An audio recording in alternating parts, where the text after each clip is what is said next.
Hello mga ka-charming, samahan nyo naman ako. Mabudol. Palingaandaan ito sa aking FYP. Kaya naman bumili ako at ginaya-gaya ko lang. Ngayon, salt and pepper, tapos palu-paluin. Pinanasan ko na nga rin pala ng tissue, hindi ko lang na-videohan. At pagkakulo, sinalang ko na nga agad itong steak. Grabe, ang bango, amoy mayaman. At nung medyo pumuputok-putok na siya, putok talaga putok. Ilagay ko na yung butter at garlic. Ang bango. And then after 3 minutes, babalik na rin na natin siya.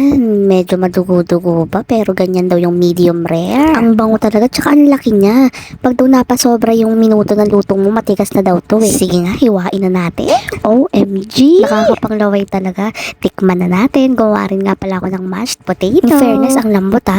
At yung ibang part talaga may dugo-dugo. OMG talaga. First time eaten. DIY steak, pang mahirap version eme. So, eto na, nakaprepare na mashed potato with steak. OMG! Okay, let's try it!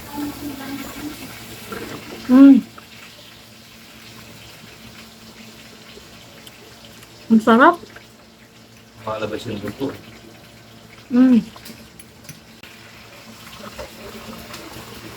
Sarap, chef. O diba, napasyet sa sarap. Yakult everyday, everyday. Okay, thank you for watching!